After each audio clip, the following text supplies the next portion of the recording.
avocat bu sañoon booy gën da ngay ànd ak sa client Daouda Wally waaye tey gis nga la yàlla dogal ca biir lañ ko bàyyi jàppoon naa ne buy génn day jàpp ci loxo mel ne xale bu ndaw jéggi moom tali bi newoon naa la waa Ndar ba la ñoo génn tàkkusaan jot ndax Ndar tàkkusaan la ñuy dox duñ dox naaju tàng mbay Daouda Wally jubal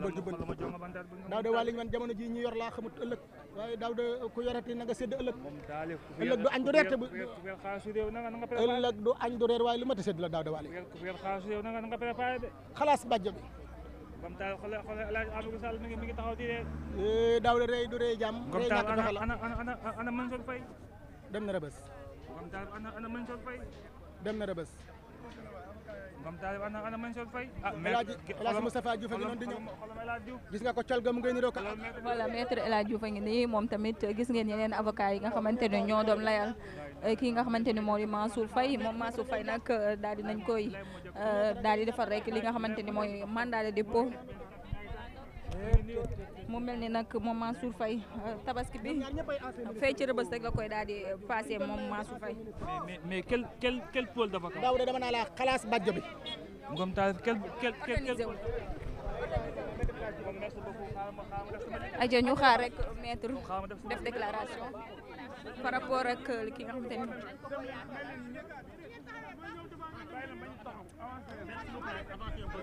waaw mais organisez-vous rek.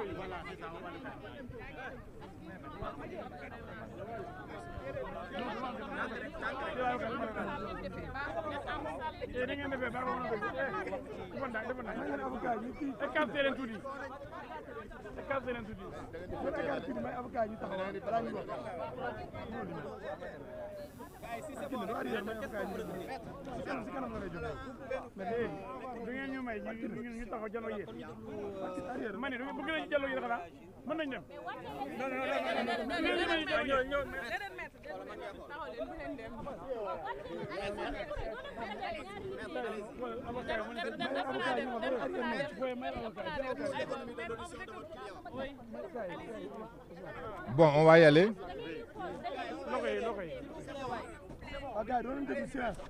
Voilà, ce qu'on peut retenir, c'est que notre client et ami, Amadou Mansour Faye, a été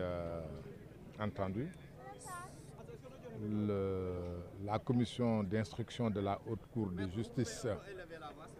lui a notifié les charges qui ont été retenues contre lui. Ces charges sont celles qui figurent dans la résolution de l'Assemblée nationale. Nous devons simplement préciser que, comme vous le savez tous et comme les Sénégalais le savent, l'Assemblée nationale est une assemblée d'hommes politiques. Ce sont des hommes politiques qui se sont réunis dans une instance qui est une instance politique et qui ont retenu un certain nombre de reproches. Et ces reproches, aujourd'hui, il est établi et tout le monde le sait. Les Sénégalais le savent, ces reproches sont des reproches politiques. Le principal reproche qui est fait à Mansour Faye, c'est d'avoir fait attribuer un marché dans le cadre de la Covid, un marché de riz, dans le cadre du programme de résilience économique et sociale, et on lui reproche d'avoir fait une surfacturation.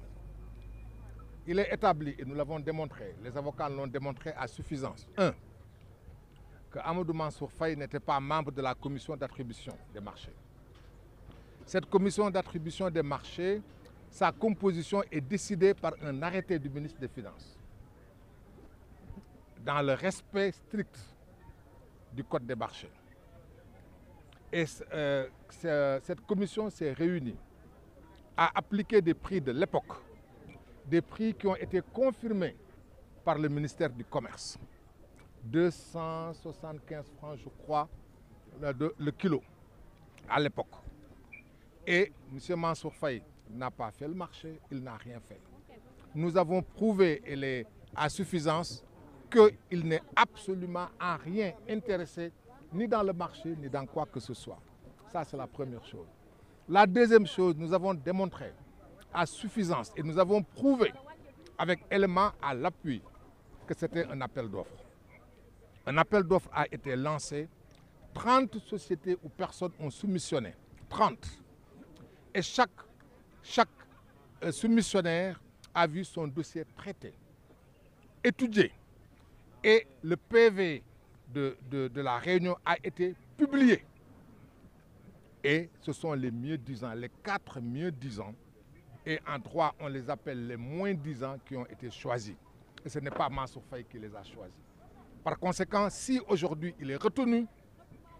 pour ce délit, pour cette infraction, il ne fait absolument l'objet d'aucun doute que c'est une commande politique. Parce qu'il n'est en rien concerné et il l'a démontré. Il n'était pas obligé de faire des déclarations. Et il l'a fait, ces déclarations, pour apporter la preuve qu'il n'y est pour rien. Malgré tout ça, malgré le fait que nous avons déposé une requête aux fins de contestation sérieuse, et notre requête, nous vous la communiquerons. Pour une fois, nous avons décidé de communiquer à la presse les documents que nous avons déposés pour que les journalistes que vous êtes, historiens du présent que vous êtes, que vous soyez au courant de ce que nous avons fait, que vous soyez informés avec précision de nos requêtes, que vous les lisiez, que vous compreniez et que vous passez l'information. Chacun naturellement avec sa ligne éditoriale, mais que l'information puisse être portée au public et vous vous rendrez compte que Mansour Faye n'a rien fait. Malgré tout ça, un certain nombre d'infractions ont été retenues. Il a été mis sous mandat de dépôt, alors que, 1, il y a des contestations, 2, il y a une offre de cautionnement. Rien de tout ça n'a été retenu. Et il s'y ajoute enfin que nous avons déposé également une requête en inconstitutionnalité de la loi. Nous avons la désagréable sensation qu'on ne nous a pas écoutés, que si on nous a écoutés, on nous a entendus, si on nous a entendus, on ne nous a pas compris. Qu'est-ce qui a été proposé en guise de caution? Ce n'est pas le plus important. Ce n'est pas le plus important. Je vous ai dit qu'on a fait une offre de cautionnement. L'offre n'a pas été acceptée. Ce n'est pas important, je ne vous le dirai pas, ce n'est pas le plus important. La seule chose qui compte pour moi, je ne répondrai pas à cette question, je vous l'ai dit, n'insistez pas. Je vous ai dit que ce qui est important pour nous, nous avons fait une offre de cautionnement. Cette offre de cautionnement a été rejetée, premièrement. Deuxièmement, nous avons fait des contestations sérieuses. Les contestations sérieuses n'ont pas été acceptées. Troisièmement, nous avons déposé une requête en inconstitutionnalité de la loi. Cette exception a été rejetée. Et nous avons dit que pour vous mettre à l'aise, pour vous informer, nous avons décidé exceptionnellement. Nous n'avons pas besoin de fuite. C'est nous qui vous donnons les différents documents que nous avons déposés, notamment la requête en contestation sérieuse. Nous vous la donnerons. Et nous demandons simplement que si nous avons vos mails et vos numéros WhatsApp, nous vous les donnerons. Que quelqu'un fasse le nécessaire, qu'il me les donne. À l'instant où je vous les donnerai. J'allais dire rapidement en wolof. waaw tey dafa am loo xam ne bi faaw ñu wax que nit ñi ba ñu xam ko tey Mansour Faye bi ngeen ko yëgee Assemblée nationale moo jóg wote ne dañu bëgg ñu atte ko xam ngeen loolu li gën a doy waar la ndax fii Sénégal li ci ëpp bokk képp ku ñuy atte procureur moo lay jël yónnee la waaye bii du procureur moo ko yónnee Assemblée nationale moo ko jël. Assemblée nationale nag ak lu ñu koy mënti respecté ak lu mu mënti doon Assemblée nationale la boo xam ay politiciens ñoo fa nekk ñu ñëw ne Mansour Faye ca affaire Covid yi marché yoon ba nga xam ne bi réew mi tar na metti gouvernement bi décidé ne dañuy dimbale askan wi jënd diw jënd suukar jënd ceeb jël askan wi lu toll ni 1 million de kër gu ci nekk mu am duñ la dimbale loolu lañ ne ba mu koy def njëg ja mu joxe du njëg bu jaadu may wax sénégalais yi ñu ngi may déglu kenn ku ci nekk ci ñun di nga jënd ceeb la nga xam ne bi keroog moom la ñu jël muy 2020 ceeb kilo 275 le gouvernement bi jënde ñu ne kilo boobu bañ koy jënd mu di tonne bi 275 000 commission la ñu jël Sénégal du lu neex nga def dañu am code ñu koy woo code des marchés publics code des marchés publics boobu lépp loo xam ne bi nguur gi gouvernement bi moo koy jël foofu lay lalu code des marchés publics dafa may ministre des finances que ministre boobule fépp foo xam marché am na fa marché mooy loo xam ne bi ab contrat la lu ñu fay liggéey dañ koy def commission boobule ministre bi bokk ci yoon moo ne ministre bokk ci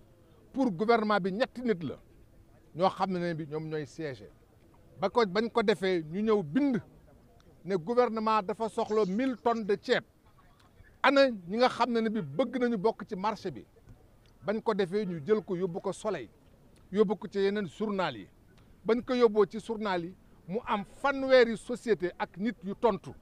ne ñoom bëgg nañu bokk ci marché bi kenn ku ci nekk jël sa dossier nga déposé ko ba ñu déposé seen dossier commission bi xayma ko jàngat ko mu ne li ma gis am na ñeent ci société yooyu la ñoom ñooy li ñuy tubaab di wax moins 10 ans ñoom la seen seen njëg gën a baax ci njëg yi mu njëg boobu mooy kilo ceeb bi 275 la ñu jënd commission boobu Mansour Faye bokk ci ba muy liggéey fekkeewu ko ba ñuy xalaat fekkeewu ko ba ñiy soumissionné di def ñiy bëgg jaay bokk bu ñuy def fekkeewu ko commission bi daje jël ñeenti société ne ñii ñoo gagné bu ñu gagné ñu wax ko ba tey yoonam nekku ci mu jël procès verbal bi jël ko yónnee ko ministre des finances ne ministre des finances ñii ñoo gagné ñoo daje bés sàngam ci anam sàngam ba ñu dajee lii la ñuy def loolee ñu def jël naa jébbal la ko ministre des finances nangu ko moom Mansour Faye fayul fekkewul fu ñuy fayee yëgul fu ñuy fayee ministre des finances moo fay ba ñuy jox ministre des finances pour mu fay du moom lañ ko jox commerçant yi jaaruñu ci moom ministre des finances lañ ko jox kenn ku ci nekk ci commerçant yi nga déposé pour ñu fay la kayit gi nga déposé woo ko directement armée nationale moo fa nekkoon armée jël gendarmerie vérifié gendarmerie mooy xool ndegam yow la nga gagné mooy bokk na ci li nga gagné ndegam la nga gagné bokk na ci ñi nga déposé ñu xool ne déposé nga ko yóbbu nga ko ci mairie jox nga ko ci kër yi gendarmerie tamponné su gendarmerie tamponné ñu jox ministre des finances ministre de finance fay yoon lu ci yoon Mansour Faye yoonam nekku ci yëgul tinul fekkewul waaye dafa fekk ne lu am dañ koy wax Mansour Faye deful dara yëgul tinul lenn la def te la muy def nag du moo ko tey yàllaa ko def mi ngi tudd Mansour sant Faye Marème Faye mooy magam Macky Sall mooy gorom ñu ngi wut Macky Sall mënuñu ko jotuñu ko ñu ngi wut magam jotuñu ko ñu ne ndagam nag jotuñu goro bi jotuñu mag ji moom nañ ko téye ñun loolu la ñu gisuñu laneen lu dul loolu ndax amul benn yoon boo xam ne bi lee ñu wax ne moo ko def andi wuñ ci benn firnde ba pare moom ci boppam ak ay avocat dañu andi kayit yëpp ñu wane ko pour que Sénégal yi xam ndagam lu ñuy wax ay léeb la wala ay lippoon la ñun li ñu bind ñun avocat yi lu ñu bind dinañu ko jël jébbal ko journaliste yi jottali leen ko ba Sénégalais bu ci nekk mën ko liir mën ko jàng mën ko xayma mën ko jàngat su boobaa kenn ku ci nekk dina xam ne que Mansour Faye dañ ko tàppel nañ ko jàpp nañ ko tooñ nañ ko fa muy daanelee olof dafa ne doole moo mën dëgg ba kay olof di wax dama am benn màggatum pël mu ne olof dafa amul kam-kam ndax olof dafa am lu mu fàtte li olof fàtte mooy màgget moo gis waxambaane la woon tey am na ay xale yoo xam ay waxambaane lañu bu ñu fàtte mukk dara dinañu màgget lenn rek moo dul màgget dëgg parce que dëgg rek moo yàgg kon mooy kër waaw déedéet xam nga Mansour ñetti mbir la def benn bi dafa ñëw li ñu koy toppali ne dafa surfacturé mu indi ay këyit wane ne mooy li ma wax lii ba muy surfacturé fekkewul yëgul du moo ko def lu ñuy wax ay weddi loolu lay olof di wax ci tubaab di wax ne weddi yu dëgër ndax soo bañee ñu tëj la ba ci yu mel nii da ngay weddi mais loolee ngay weddi na doon weddi gu dëgër mu indi weddi gu dëgër indi ay këyit wane ne bokkul yëgul tribunal dàq boobu. ñaareel ba yoon moo ko wax ne suñ lay topp ne dañ lay topp yoon moo lay teg tuuma am nga sañ-sañ ne damay indi garantie pour ëllëg su moom mooy tayle mën nga tayle alal mën nga tayle alal koppar la wala ay bien mën na nekk suuf mën na nekk kër mu indi ko ñu bañal ko ñetteel ba dañu wax ne cour bi koy atte ni ko yoon waxee muy anticonstitutionnel la fa laluwul ci yoon ndax fii Sénégal lépp loo xam ne bi loi la dafa war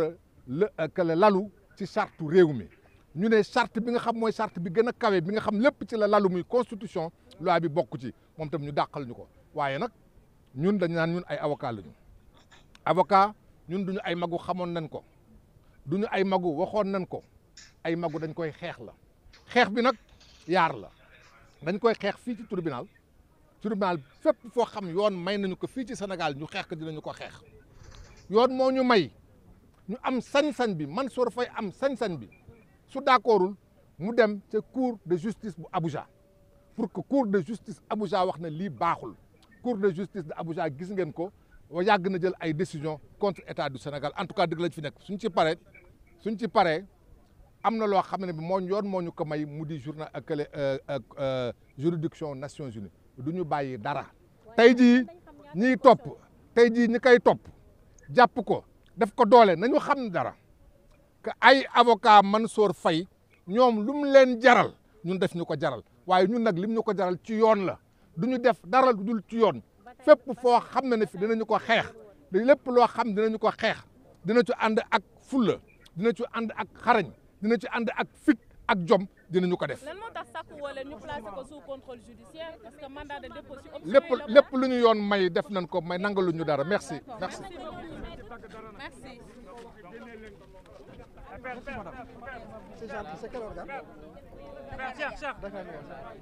Voilà.